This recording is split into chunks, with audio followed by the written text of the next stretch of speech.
Bonjour à tous. Le 1er janvier 2024, alors que le monde entier célébrait l'arrivée de la nouvelle année, un violent tremblement de terre de magnitude 7,6 a frappé le Japon. Dans l'ouest du Japon, des scènes de dévastation émergent après un séisme de magnitude 7,6 qui a causé la mort de dizaines de personnes.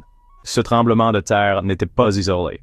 Il a été suivi de nombreuses répliques de différentes magnitudes. Au total, plus de 155 tremblements de terre ont été enregistrés en une seule journée. Cela a provoqué des vagues d'environ 1 mètre de haut sur la côte ouest du Japon. L'agence météorologique japonaise a également émis une alerte au tsunami. Bien que cette alerte ait été par la suite levée, le séisme a causé des dégâts considérables. Des dizaines de bâtiments ont été complètement détruits. Des milliers de foyers ont été privés d'électricité. Des incendies se sont déclarés à certains endroits. Et au 2e janvier, 2 grandes questions se posent. Premièrement, pourquoi y a-t-il autant de tremblements de terre et de tsunamis au Japon? Deuxièmement, comment le Japon gère-t-il ces catastrophes? Parce que si un tremblement de terre d'une telle magnitude avait frappé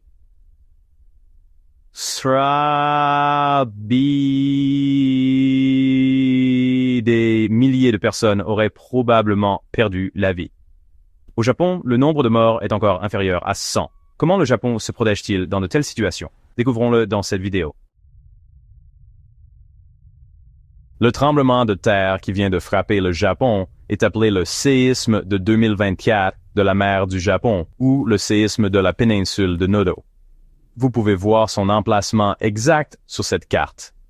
Il y a un endroit au Japon, la péninsule de Noto. Vous avez probablement entendu parler des péninsules à l'école. C'est une étendue de terre entourée d'eau sur 3 côtés. L'épicentre de ce tremblement de terre était ici, dans la mer du Japon, à l'ouest du pays. C'est à 500 km de Tokyo, la capitale du Japon. Pourtant, le tremblement de terre a été ressenti jusqu'à Tokyo. Notre première question est, pourquoi y a-t-il autant de tremblements de terre au Japon? La réponse se trouve sur cette carte. Regardez cette carte. Ceci est une carte des 16 principales plaques tectoniques de la Terre. Les plaques tectoniques sont la couche la plus externe de la Terre, composée de la croûte terrestre et de la partie supérieure du manteau. La chaleur générée au cœur de la Terre crée des courants de convection qui provoquent le déplacement lent des plaques tectoniques. Ce sont das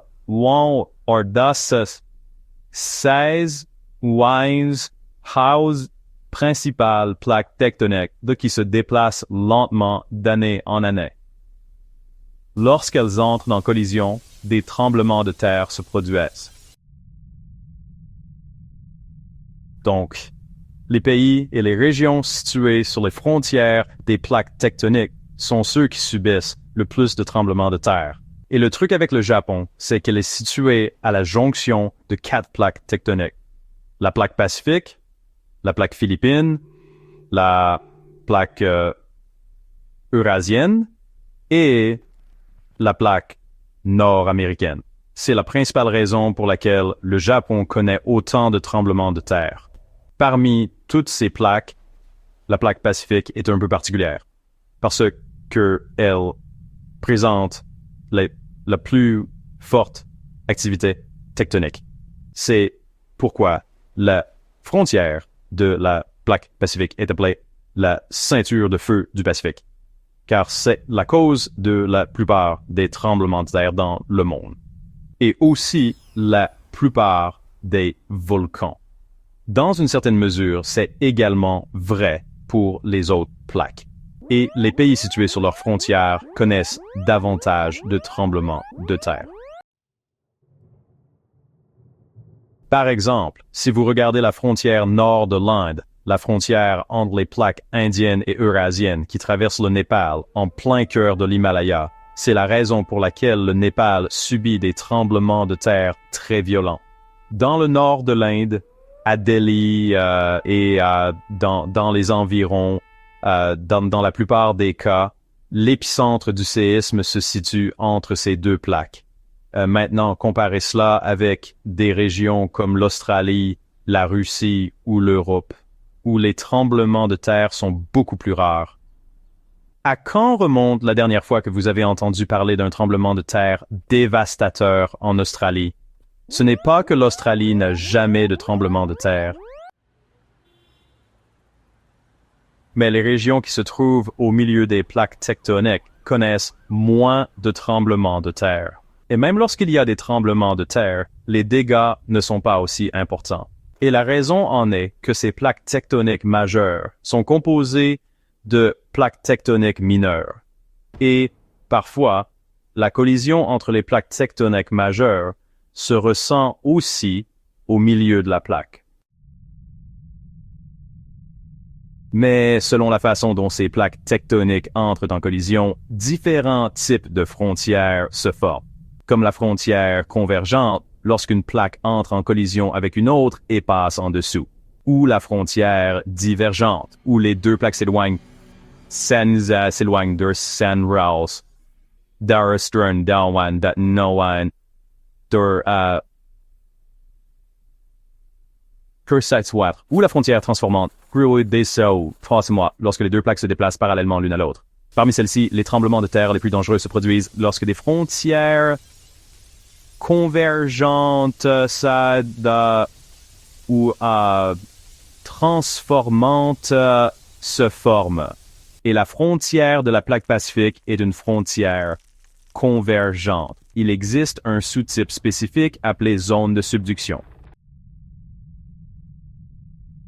Dans les zones de subduction, on retrouve les tremblements de terre les plus puissants du monde. Parce que dans ce type de collision, lorsqu'une plaque tectonique entre en collision avec une autre, elle passe en dessous et s'enfonce dans le manteau.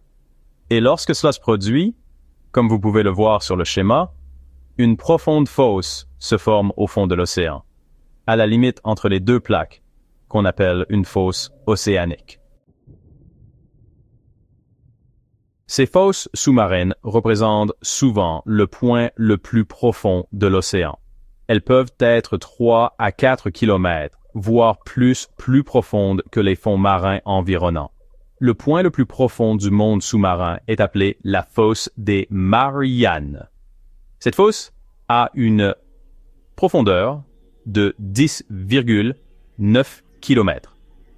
Dans la fosse des Mariannes, le point Challenger Deep est le point le plus profond de tous les océans et de la Terre. Vous en avez sûrement beaucoup entendu parler. Mais vous avez Ross, ne savez pas qu'à l'est du Japon, il existe une fosse profonde appelée la fosse du Japon. La profondeur de cette fosse est de 8,4 km. Il y a très peu de pays dans le monde qui sont situés aussi près d'une mer aussi profonde. Right? Regardez cette carte. Cette carte vous montre la profondeur de l'océan dans différentes parties du monde. Plus la couleur est claire, moins l'océan est profond. Et plus la couleur est foncée, plus l'océan est profond. Regardez autour de la plupart des pays. Sur les côtes indiennes,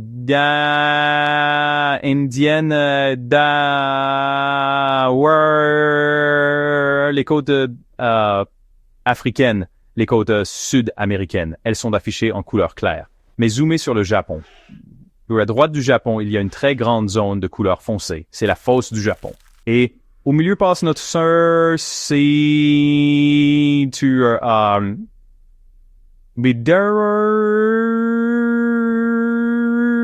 feu, imaginaire, la ceinture de feu du Pacifique. Le mouvement des plaques tectoniques provoque des tremblements de terre d'une incroyable puissance. Ici, l'océan est extrêmement profond.